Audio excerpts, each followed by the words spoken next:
opening round of the Can-Am GNCC Series had it all, as rookie Chris Buck gave Strang all he could handle down the stretch. Then Strang went over the competition to win. Can he do it again? Playing in the dirt, face full of mud, sacrificing flesh and blood. Playing in the dirt, digging in the ground. All I'm asking you, where you gonna be when it all goes down, down, down, down, down, down? Well, hello everyone, and welcome once again to Racer TV's coverage of the 2010 Can-Am Grand National Cross Country Series. It's an international showcase as the best off-road riders in the world are going to take on the motocross track, the trails and the woods here of Aonia Pass in Washington, Georgia. We're calling it the Maxxis General GNCC. Amateur race rolling forward right now. Over 1,600 different riders, some with better results than others, taking on the course this weekend. It's a good time for those guys. But if you're in the XC1 Pro class, it's all serious. Let's send it to Krista Shaw to talk to the riders. All right, we're here with round one's third place finisher, Charlie Mullins. Charlie, you had a little bit of bad luck at the first round. You got a good start and led a lot of the race, but you ended up getting some water in your bike. Tell us what happened. Yeah, it's just one of those things. Just sucked a little bit of water, but you know, I still finished third. Good for the points, and here we are in Georgia. The track looks good, so I look forward to carrying my speed into this race and do exactly what I did in Florida, just kind of ride my own race and come out with a win. All right, we're here with round one's second place finisher, Chris Bach. Chris, you had an awesome race in Florida. You ended up second on the podium. Did you think you would do that good going into your first XC race ever? No, I definitely wanted to be top five, but the podium was amazing. I was very excited to get there, and I know everyone's really happy, so hopefully we can do it again. All right, do you think you can bring that to the race here today in Georgia? That's definitely the goal. Podiums are always the goal, so hopefully get a good start and just push to the front and not give it away at the end, and hopefully just be in contention. If I'm top three, that's awesome. We're here with last race's winner, Josh Strang. Josh, last year in Florida, you kind of had some problems, ended up running out of gas. In the next few races, you kind of had to play catch-up. This year, you're going into the second round as the points leader. How does that make you feel? Yeah, I mean, last year was definitely harder, starting off on the wrong foot and getting no points. So this year it makes it a lot easier. I know winning last week's races, it does make it easier. So I just got to be smart and race how I know how to race and win the thing. So that's what I'm looking to do today. Thanks, Krista, and good luck there, Josh Strang, at the number 2, going to select his starting line position. Of course, in GNCC racing, it's old school. You start with the engines off. Got to fend off some autograph seekers as they try to get focused on racing today in Georgia. Going to go for 3 hours, so it'll be truly an endurance contest and a strategy game. Let's see who takes it. Drag race into that first turn. It looks like one of the Yamaha boys going to get there first. And then Russ, a huge pileup, a vicious pileup. That's Russ Bobbitt on the KTM, the orange bike, taking on Strang, your series points leader. And Bobbitt's going to be credited with the whole shot, but Strang sweeps around him on the outside and is going to lead the pack into the woods. Meanwhile, let's figure out who was down to the first turn. There's Barry Hawk taking off. Jimmy Jarrett, the guy in the green bike, that's the one who went down the hardest. And Charlie Mullins, so spectacular at that opener in Florida. Now he's got a lot of work to do. He's got to hope he can even get that bike running. Try to catch up with these guys. Strang into the lead. You got Bobbitt and Nathan Canny next, and a rare good start. Thad Duval in 4th. And there's your defending champ, Paul Wibley, in 5th. So the Ampro Yamahas are up front early today. And here is Mullins on your left side, already making tracks toward the front of the pack. So he is making up ground quickly. And here is Jarrett. What a beating he took over the bars. I'm surprised he's even back up and running. Back to the starting line we go for our XC2 class. These are the up-and-coming pro stars on 250cc bikes. No surprise, your whole shot's going to go to the number 7, called him UK7. Jason Thomas out of Wales on the FAR Monster Yamaha. He won the opener in Florida, and he is riding a wave of confidence right now, although he does have a bit of a wrist injury coming into the action today. A bunch of KTMs looking to challenge him, but so far, UKJT in control.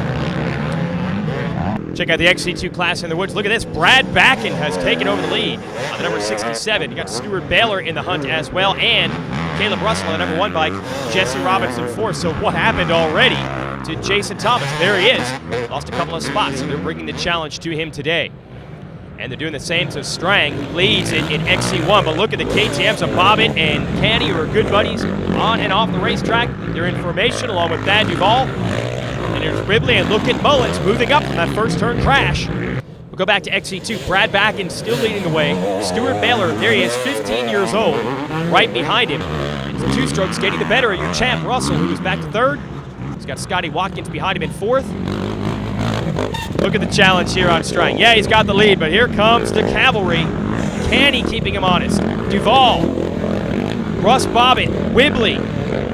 Even the rookie, once again, Chris Bach is there, and now someone has broken through. It's Thad Duval taking the lead. Bad Thad, arguably the most talented rider out here, trying to turn his luck around this season. Strang, Canny, Whibley, a lot of big hitters up front early with Bach, and now Bobbitt in tow. So through pit road for the first time, all systems go if you're Thad Duval. This is what we expect to see. Unbelievable speed and a brilliant riding style. And he has already put distance on Strang and Canny. And Whibley comes through next. And look at the rookie, so spectacular in Florida, Chris Bach, keeping the leaders honest as well. There's XC2 racing to the pits. We got to take a commercial break. We'll be right back.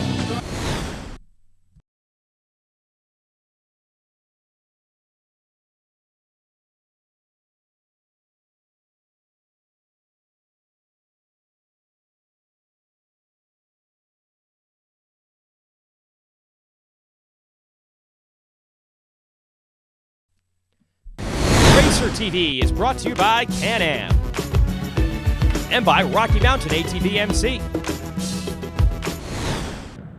Welcome back to Racer TV. Jason Wygant, your host, and Thad Duval here, your leader in Georgia, and a big lead early on.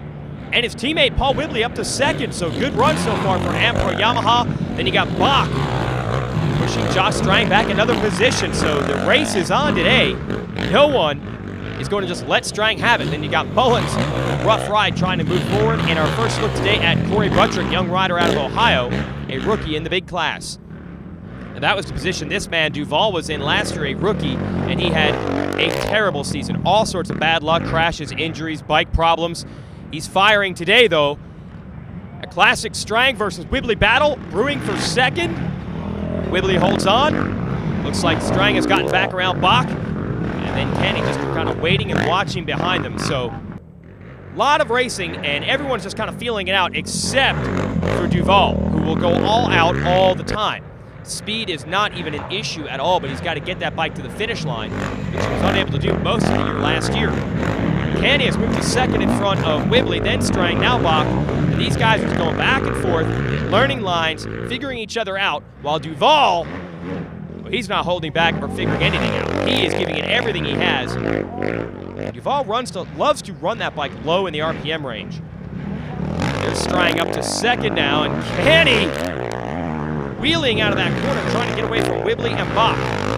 If you're Bach, a rookie, you're learning a lot of lessons right now, just following those guys and letting them pull you to the front of the pack. You're not going to even see this guy, Duval. He is gone. You hear some radio chatter there from the GNCC track crew as Strang tries to hold off Canny.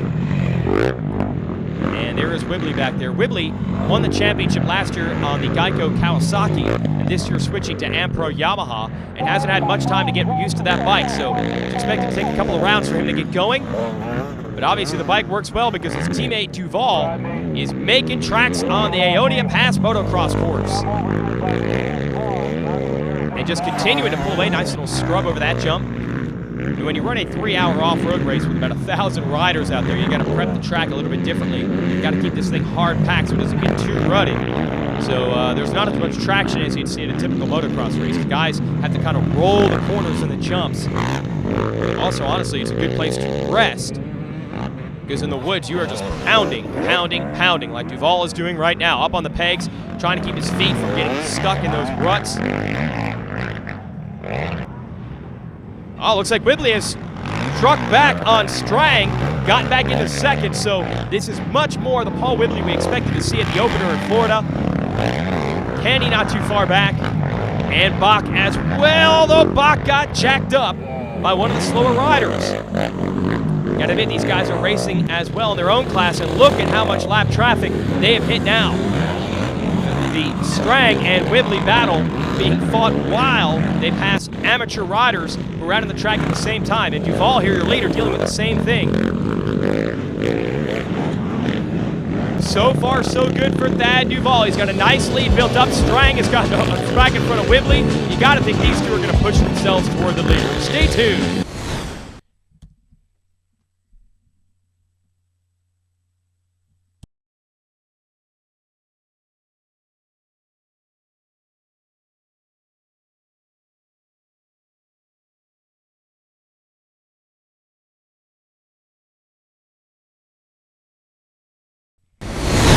Racer TV is brought to you by Can-Am and by Rocky Mountain ATV MC.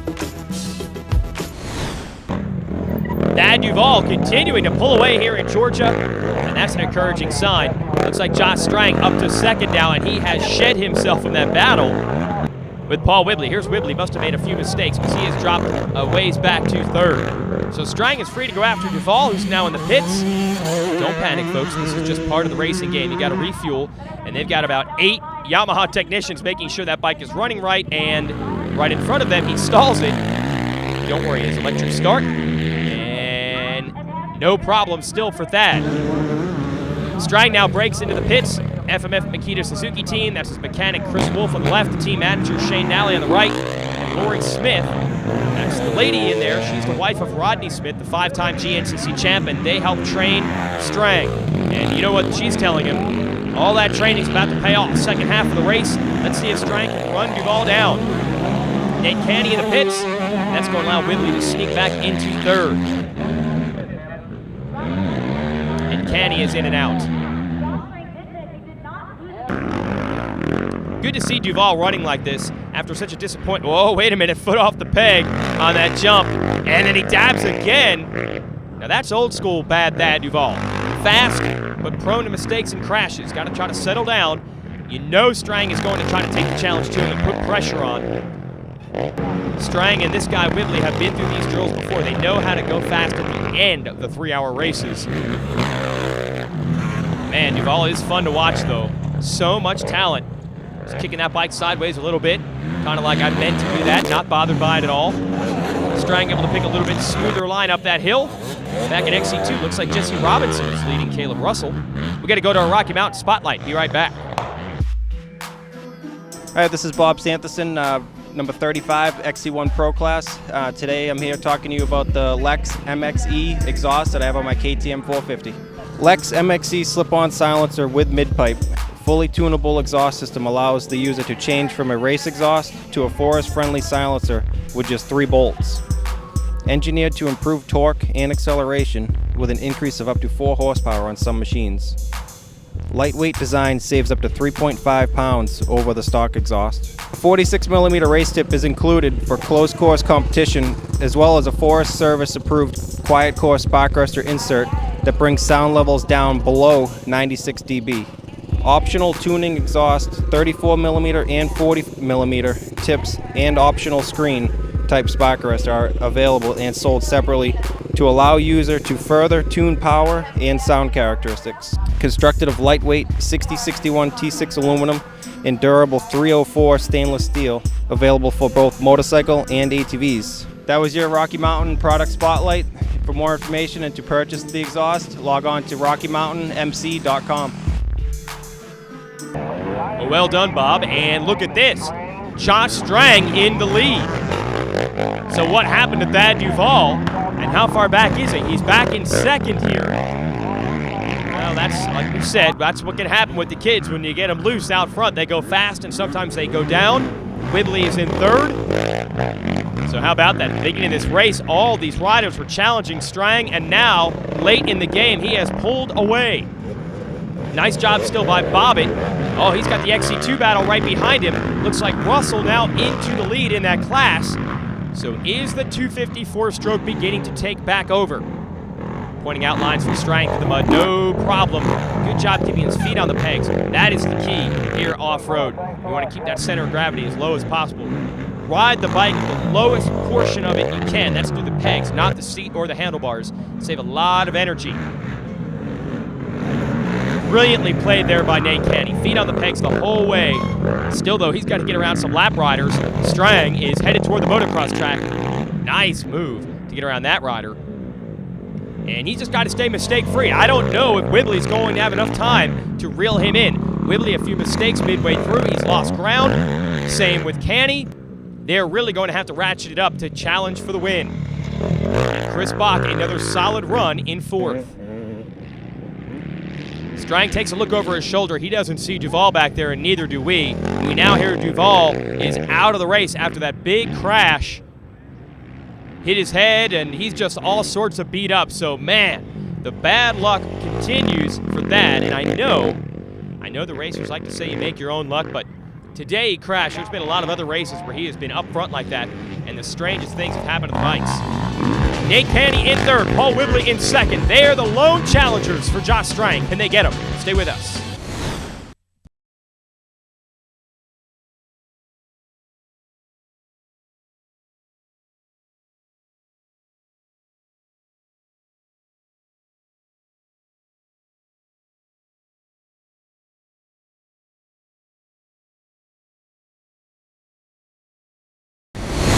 Racer TV is brought to you by Can-Am and by Rocky Mountain ATV MC. Folks, Jason Wygant, your host here, and Josh Strang, your leader in Georgia. Now, Strang won the opener in Florida, but he had a challenge from Chris Bach all the way down to the end. Unless this guy, Paul Whibley, can really ratchet up the speed late in this race, there's not going to be a late race challenge for Strang this time. There's Canny in third, fighting his way through lap traffic, and that could be the one thing that hurts Strang. But on this track, there's so many lines. You see, the woods aren't that thick because, well, it's early springtime here, so you can still find different ways through. The trees aren't going to catch you. Well, I guess I should say there you can see where the lines are a little bit better than you would when we're racing in the summertime. Whibley's in second. Oh, now we're seeing Bach up to third. So what happened to Canny, who is in third most of the day and even had one in second earlier on? Opening the door from Mullins, who is now in fourth. And Mullins was upside down in turn one. We do hear that Jimmy Jarrett is out of this race with a bad shoulder. And there's Thad Duval lighting it up in XC2 like he's supposed to do. Had a rough go of it at the opener, but he has picked it up. Now Strang, here he is challenging, or being challenged by, rider from a different class, and he's just going to work it around the outside and put another rider a lap down. Strang pretty much does all his riding and training nowadays on the motocross track, so he's got to be comfortable out there. Whibley is much more of a woodsman. He is as rough and tough as they come. The New Zealander won that championship last year basically through consistency, but I think that belies his speed. When he has to go fast, he can do it, and he can win races, and that's what he did down the stretch last year to lock that title up. But I don't know if he's fast enough to catch Strang with the kind of lead Strang has today. Strang basically riding the same equipment that he was on last year, whereas Whibley here switching from the Kawasaki to the Yamaha with only about 2 weeks of testing time under his belt before the year began. I think he's going to get faster as the year goes on. And what can you say about this guy? Chris Bach aiming for a podium finish again. That'd be 2 in a row. And that will answer all the questions. That was not a fluke in Florida. This kid is for real. And so is this one. Josh Strang, in dominant fashion, is going to take the Maxxis General GNCC. Got some well-wishers on the side of the track applauding this effort. A virtuoso one. And the trademark wheel stand. Woo, be careful, Josh. He takes the win, and Whibley, he likes to win these things, but he'll take a second place after the way things went at the opener. Chris Bach rounds out the podium, a solid ride for third. All right, Chris, 2 podiums in 2 races. I think you've proven to everybody that you're definitely here to stay. How did the race go? The race went awesome, and it was a long day for sure, and the track was rough and just recovering from Florida. But I'm glad to get on the podium, and I'm glad I answered all those questions. Well, Canny got stuck, we hear, in the last lap, and that dropped him back from 3rd to 5th. And that makes all the difference. Let's go down and talk to the champ, Paul Whibley. All right, Paul, you had some bad luck in Florida, but you ended up on the podium here today. Tell us how it went. Yeah, I got a pretty good start. I was up with the leaders early on, and I was riding a little tight, struggling a little bit in the start of the race, but I got into a bit of a groove, and ended up actually in the lead at one point. I think it might be a second lap. And then me and Josh were battling, and then he actually got away from me a little bit. In the middle of the race, I collided with a lapper and stalled my bike, and maybe lost half a minute. And then from there, I just could never make it back. Josh was riding great, so I'm pretty happy with second, but hopefully we can get back in the middle of the podium sometime soon. Well, he's got the #1 plate. That's why he wants to be there, kind of like Caleb Russell, who won the XC2 class. Thomas finishes second, so that could be a good championship showdown there. All right, Josh, 2 wins in 2 races. Tell us how the race went today. Today it was good. I mean, I got off to a good start, something a little bit different than last week, and I was up front all day basically, and Thad got in front and kind of pulled away, and then he had some problems, so I was there to capitalise on that, I guess, and I rode smart. So and that's what happens when you ride smart. You get good results and win races, and eventually win championships. So I can't thank FMF, Makita Suzuki enough. Those guys helped me out, and just everyone that's part of my program, man. They've worked so hard in the off season, and to get the first 2 wins this year, it's really good. Check it out. If the GNCC Tour comes to your neck of the woods, why not join us? Check out the racing in person, or even come riding yourself. Let's show you how it all went down, literally here with a huge first turn crash. Thad Duval, your early leader, checked out. Josh Strang was in second, but no one was catching Duval on this day. He was on fire. Battle for second was on. Nate Canny, Paul Whibley, Strang, and Chris Bach, all taking turns running in the runner-up position and trying to run down Duval, while Caleb Russell was able to overcome the competition a few minutes back in the XC2 division. But then Duval, your overall leader, crashed out. Strang had the lead. Whibley here tried to run him down, as did the rookie Chris Bach in third. They pushed as hard as they could down the stretch, but so far, no one has had an answer to the #2 of Josh Strang, who's looking to be #1 in 2010. We'll see if he can keep the streak going the next time we join you with Racer TV. Thanks for watching.